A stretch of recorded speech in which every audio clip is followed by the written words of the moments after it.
जय हिंद दोस्तों, मैं हूं राकेश फौजी। दोस्तों, आज के वीडियो में हम बात करेंगे जो सीआईएसएफ के अंदर ट्रेड्समैन की भर्ती का जो नया नोटिफिकेशन जारी हुआ है, उसके अंदर अगर आपका सिलेक्शन कांस्टेबल कुक ट्रेड से हो जाता है तो कांस्टेबल कुक को कितनी सैलरी मिलती है। इसके अंदर वैसे तो लगभग सभी को सेम ही सैलरी मिलती है, चाहे आप कुक से हैं, वाटर कैरियर से, किसी भी ट्रेड से भर्ती हैं, लेकिन हम बात करेंगे कुक की, क्योंकि कुक के संबंध में मेरे पास मैसेज आया कि सर कुक को कितनी सैलरी मिलेगी। तो इसके अंदर वैकेंसी भी अच्छी खासी हैं, ज़्यादा लोग इसी के फॉर्म अप्लाई होंगे इसी ट्रेड के और इसी की तैयारी करेंगे। और इस भी टॉपिक पर वीडियो बनाने का एक मेरा मेन मकसद ये भी होता है कि जो बच्चे कुक की तैयारी करेंगे, जो फॉर्म अप्लाई करेंगे और उसके अंदर भर्ती होना चाहेंगे, तो एक मोटिवेशन मिलता है कि जैसे भाई इतनी सैलरी, अच्छी खासी सैलरी मिलती है, जैसे हम ज्वाइन करेंगे, ट्रेनिंग अब मेरी कंप्लीट होगी नहीं होगी, जैसे जिस दिन से ज्वाइन कर लेंगे उस दिन से इतनी अच्छी खासी सैलरी मिलती है। और जो बच्चा बेरोजगार होता है, जो गरीब घर से होता है, उसको पता चलता है कि सैलरी की क्या अहमियत होती है। मान लो एक बच्चा जैसे ही भर्ती होगा, भर्ती होता है, अगर उसको 30-35 हज़ार गरीब घर के बच्चे को मिलते हैं ना, तो वो समझता है उस चीज़ को कि क्या चीज़ होती है। तो इससे क्या एक बच्चे में मोटिवेशन आता है। और इस टाइप के वीडियो मेरा बनाने का मेन मकसद ये रहता है, एक तो आपको जानकारी मिल जाए, साथ में एक मोटिवेशन भी से मिलता है बच्चे को, अरे यार मैं अगर भर्ती हो जाता तो मेरे परिवार का मतलब एक हमारा जीवन सुधर सकता है। 30-35 हज़ार अगर मेरे को मिलेगा, तो मैं इस टॉपिक पे वीडियो बनाने का मेरा मेन मकसद, सबसे मेन मकसद मेरा यही रहता है कि मतलब आपको जानकारी चाहिए ना मिले, लेकिन आपको कम से कम एक मोटिवेशन अच्छा मिल जाता है। तो आज का वीडियो शुरू करते हैं। शुरू करने से पहले आपसे अनुरोध है, चैनल पर पहली बार आए हैं, चैनल को सब्सक्राइब जरूर कर लीजिएगा, वीडियो को लाइक नहीं किया तो लाइक जरूर कर लेना। तो दोस्तों, अगर आप सीआईएसएफ के अंदर कांस्टेबल कुक से भर्ती हो जाते हैं, तो कुक से भर्ती होने के बाद में अगर आपकी हम सैलरी की स्टार्ट की बात करें, तो सबसे जो पहले सैलरी जो आपकी बेसिक पे डिपेंड होती है। तो आप कांस्टेबल कुक से भर्ती हो रहे, तो एसएससी जीडी से आप कांस्टेबल रैंक से भर्ती हो जाएं, चाहे आप ट्रेडमैन से भर्ती हो जाएं, किसी भी ट्रेड से अगर आपकी रैंक कांस्टेबल है, चाहे आप किसी भी फोर्स में रहे। अभी हम सीआईएसएफ की बात करें, सेम अगर आप इसके अपोजिट बीएसएफ, आईटीबीपी या फिर सीआरपीएफ वगैरह इनके अंदर भी अगर आप होते, तो 21,700 आपकी बेसिक पे होगी। तो 21,700 अगर आप नोटिफिकेशन देखेंगे, उसमें भी आपके जो पे दिखाएगा 21,700 से ऊपर दिखाएगा। तो ये 21,700 होता है, ये आपका बेसिक पे होती है। इसके ऊपर जो अलाउंसेज होते हैं वो आपके इस बेसिक पे के ऊपर लगते हैं। तो आपकी जो 21,700 बेसिक पे होगी, उसके बाद में जो भी अलाउंसेज जितनी परसेंट होगी वो आपकी 21,700 की परसेंट बनेगी। कितनी कटौती आपकी होगी वो सब इसी के ऊपर डिपेंड करेगी।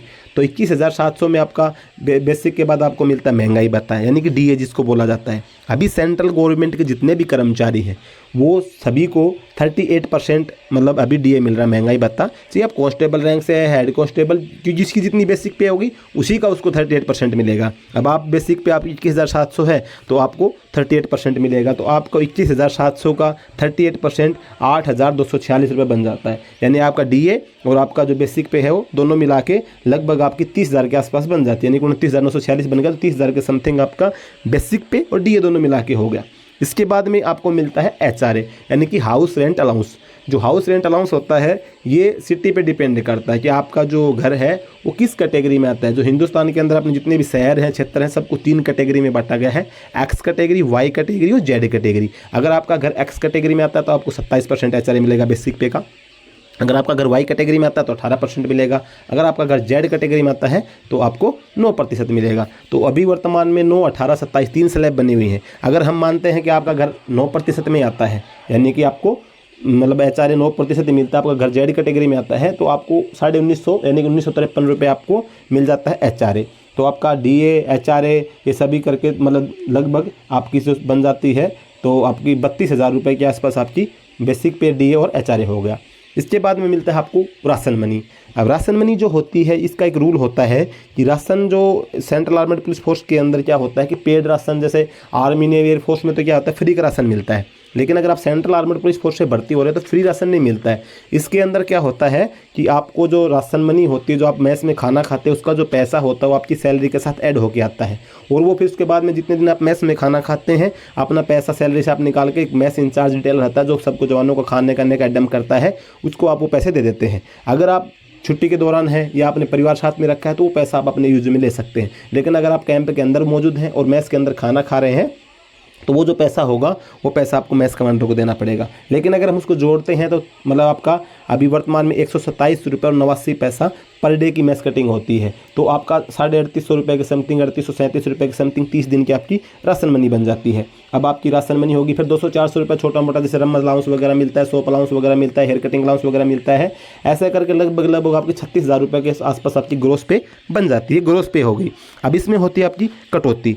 अब जो कटौती होती है वो होती है आपका जैसे एनपीएस के लिए, जो आपका पेंशन सिस्टम जो 2004 के बाद में जो जवान भर्ती हुए हैं उनकी जो पेंशन प्रणाली जो नई जारी हुई है, उसके अंदर आपकी बेसिक पे और डीए दोनों को जोड़ के आपका 10% कटता है। यानी कि आपकी बेसिक पे और डीए दोनों जोड़ के 29,946 रुपये बना था, तो आपका 2995 रुपये आपका बेसिक से कट जाएगा, मतलब आपकी सैलरी से कट जाएगा। लगभग मान लो 3,000 रुपये आपका कट गया। साथ में ही जो आपका 10% कटता है, इसमें से जैसे आपका बेसिक पे और डीए का 14% अभी गवर्नमेंट कंट्रीब्यूशन करती है, यानी जाता है। तो गवर्नमेंट का कंट्रीब्यूशन आपका दोनों का जोड़ के आपका बेसिक पे और डीए का मतलब 24% आपके उस अकाउंट में ऐड हो जाता है। तो आपका तो कटा 3,042 रुपये गवर्नमेंट का, तो 7200 रुपये आपका हर महीने उसमें जमा होता रहेगा। फिर जब आप पेंशन आएंगे उस टाइम पर आपको उसी पैसे की आपकी पेंशन बना दी जाती है। तो आपकी मान के चलते हैं 3,000 रुपये कटौती होगी, तो 36,000 में से 3,000 निकाल देंगे तो आपका 33,000 रुपये बन जाता है। साथ में मैस कटिंग, अगर आप मतलब मैस के अंदर खाना खा रहे हैं तो 3837 रुपये आपका वो काट देते हैं, तो लगभग मतलब 33,000 में से वो भी काट देता है। आपकी 29 से लेके 30,000 रुपये तक अगर आप आज भर्ती हो रहे, सब कुछ काटने पीटने के बाद आपका मतलब खाने पीने का खर्चा भी आएगा उसके अंदर। भाई आप खाना पीने का भी जो पैसा आपने दे दिया, रहना सहना आपका फ्री है, आपको बिजली का बिल नहीं देना, कोई रहने का कोई चार्ज आपका लगता नहीं, सब आपको फ्री सुविधाएं होती हैं, छोड़ के आपकी मैस कटिंग। उसके अलावा आप अपना पर्सनल खर्चा कितना करते हैं भाई, खाने पीने में उड़ाते हैं, वो बात आपकी पर्सनल चीज़ अलग होगी। लेकिन आपका जो मेन है ये 29,000 रुपये आपके पास सेफ बच जाता है। 30,000 रुपये मान के चलो, आप 100-200 रुपये कम बन जाएगा। 30,000 रुपये आपको फर्स्ट स्टार्टिंग जैसे आप भर्ती हो जाएंगे तो इतना पैसा आपको मिलने लग जाएगा, यानी कि आपके अकाउंट में इतनी सेविंग होने लग जाएगा। आप इतना पैसा अपने घर पे दे सकते हैं, 1,500 रुपये आप अपने पर्सनल यूज़ के लिए अगर रखना चाहें तो। इसके अलावा इतना पैसा आपके पास बचता है। साथ ही हम बात करें इसके बाद, जैसे आप ये तो मैंने जो सैलरी बताई है होगी आपकी भर्ती होते ही या फिर आपकी ट्रेनिंग वगैरह नहीं हुई, ट्रेनिंग के दौरान है तब की बात हो गई। इसके बाद में जैसे आप ट्रेनिंग कंप्लीट करते हैं, ट्रेनिंग कंप्लीट करने के बाद में फिर आपको अलाउंसेज वगैरह मिलने शुरू हो जाती है, जैसे रिस्क अलाउंस वगैरह मिलता है, टीपीटी मिलती है कहीं पे। तो वो डिपेंड करता है कि आपकी जो पोस्टिंग होगी वो किस क्षेत्र के अंदर होगी। मान लो आप ट्रेनिंग करते करते आपके साल भर नौकरी हो जाएगी, तो फिर आपका हर साल जो सैलरी बढ़ती, इंक्रीमेंट भी लग जाएगा, डीए भी बढ़ोतरी हो जाती है, क्योंकि डीए हर साल 2 बार बढ़ता है, तो आपकी सैलरी बढ़ेगी। साथ ही अगर मान लो आपकी पोस्टिंग जो होती है किसी ऐसे हार्ड एरिया में हो गई जहाँ पे रिस्क अलाउंस 17,300 है, हालांकि सीआईएसएफ में ऐसी पोस्टिंग पहले कम है जहाँ पे रिस्क अलाउंस ज़्यादा है, लेकिन फिर भी कहीं पे जैसे 9,700 है, कहीं पे 7,400 है, 6,000 है। दिल्ली वगैरह में अगर आपका तो टीपीटी मिलता है, साथ ही आपको 27% एचआरए मिल जाएगा, कहीं 18% एचआरए मिलेगा, तो इस हिसाब से आपकी सैलरी बढ़ती है। फिर जैसे आपकी ट्रेनिंग कंप्लीट होने के बाद में जो आपकी पोस्टिंग होती है उस पर डिपेंड करता है कि आपकी जो पोस्टिंग पैलेस पे कौन कौन से अलाउंस मिलता है और कितना मिलता है। मान चलो कहीं पे 17,300 रुपये अलाउंस आपको मिल रहा है वहाँ पे, तो हालांकि जो सीआईएसएफ होती है ये हार्ड एरिया में जितना ऑपरेशन ड्यूटी नहीं करती है, तो इसका रिस्क अलाउंस वगैरह का थोड़ा सा हर जगह पे इतना वो नहीं है, लेकिन फिर भी कुछ ना कुछ तो मिलता रहता है, हर जगह पे अलाउंस तो रहता है। जो आपकी मैंने टोटल सैलरी बताई सिर्फ यही नहीं मिलती है आपको, आप जैसे अदर पैलेस पे जाएंगे तो उस हिसाब से आपको सैलरी मिलती है। तो कहीं पर टीपीटी मिलती है, कहीं पर रिस्क अलाउंस मिलता है, उस हिसाब से आपको सैलरी मिल जाती है। तो उसके बाद आपकी सैलरी है मतलब 10,000 भी आपको एक्स्ट्रा मिलने लग गया, तो आपकी कटने पीटने के बाद 40-42 हज़ार बचने लग जाएगा। फिर जैसे अगर आप किसी ऐसी सिटी से बिलोंग करते हैं जहाँ पे आपको एक्स कैटेगरी का एचआरए मिले तो 27% एचआरए मिलेगा, तो लगभग आपको 4,000 रुपये वो भी फालतू मिल जाएंगे। अगर आपको 18% मिल रहा है तो 2,000 वो फालतू हो जाएंगे। तो ट्रेनिंग के बाद में तो अच्छी खासी सैलरी हो जाती है, लेकिन आप भर्ती होते ही जो स्टार्टिंग जिस दिन आपने ज्वाइन करी, आप बेरोजगार हैं और आप जैसे ज्वाइन करें 30,000 रुपये आपकी फर्स्ट मंथ की सैलरी आएगी। आपकी ट्रेनिंग स्टार्ट हुई है चाहे नहीं हुई है, तो इसलिए अपनी अच्छी से तैयारी करें, बढ़िया तैयारी करें और आपको इसी के अंदर सिलेक्शन लेने की कोशिश करें, क्योंकि जैसी आपकी तैयारी होगी उसी हिसाब से आपका सिलेक्शन मिलेगा। और आज के समय में कंपटीशन इतना आसान नहीं, कंपटीशन बहुत हार्ड है, मेहनत आपको करना पड़ेगा। अगर आप ये सोचते हैं कि बिना मेहनत के हमारा सिलेक्शन हो जाएगा, बिल्कुल नहीं होगा, बहुत ज़्यादा कंपटीशन होगा। इसलिए ये मत मान के चले कि ट्रेडमैन की वैकेंसी या नॉर्मल कंपटीशन रह जाएगा। अच्छी से तैयारी करें और इसके अंदर आप सिलेक्शन हो जाएं। इसी शुभकामनाओं के साथ आज की वीडियो में ही जानकारी आपको सिर्फ वीडियो को लाइक कर लेना, चैनल पहली बार सब्सक्राइब जरूर कर लेना। जय हिंद।